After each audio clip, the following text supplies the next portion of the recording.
ಶಿಂಶುಮಾರ ಮತ್ತು ಮಂಗನ ಕತೆ.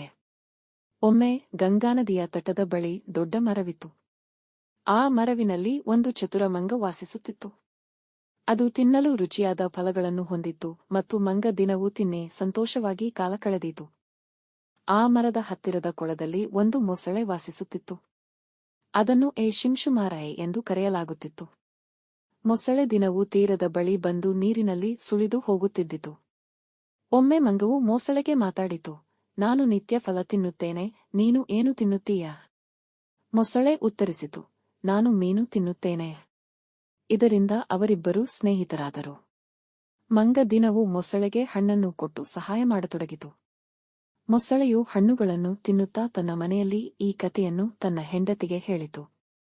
ಮೊಸಳೆಯ ಹೆಂಡತಿ ಅದನ್ನು ಕೇಳಿ ಅಚ್ಚರಿಗೊಂಡಳು.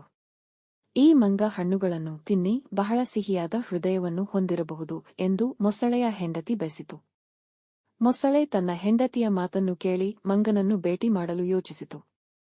ನಾನು ನನ್ನ ಹೆಂಡತಿಯ ಆಹ್ವಾನಕ್ಕೆ ನಿನ್ನನ್ನು ನಮ್ಮ ಮನೆಯಲ್ಲಿಗೆ ಆಹ್ವಾನಿಸುತ್ತೇನೆ ಎಂದು ಹೇಳಿತು.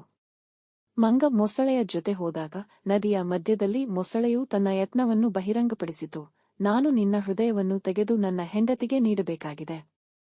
ಮಂಗ ತಕ್ಷಣ ಬುದ್ಧಿಯನ್ನು ಬಳಸಿ ನಗುತ್ತಾ ಹೇಳಿತು, ಅಯ್ಯೋ, ನಾನು ನನ್ನ ಹೃದಯವನ್ನು ಮರದಲ್ಲಿ ಬಿಟ್ಟು ಬಂದಿದ್ದೇನೆ. ನೀನು ನನಗೆ ಮರದ ಹತ್ತಿರ ಕರೆದುಕೊಂಡು ಹೋದರೆ ನಾನು ಅದನ್ನು ತೆಗೆದುಕೊಳ್ಳುತ್ತೇನೆ.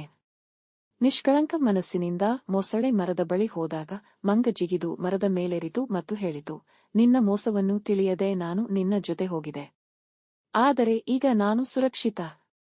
ಮೊಸಳೆಯು ಹಾರಿಹೋಗಿದ ಮಂಗನನ್ನು ನೋಡಿ ಪಶ್ಚಾತ್ತಾಪ ಪಡಿತು. ನೀತಿ: ಬುದ್ಧಿವಂತರು ತಕ್ಷಣ ಬುದ್ಧಿಮತ್ತೆ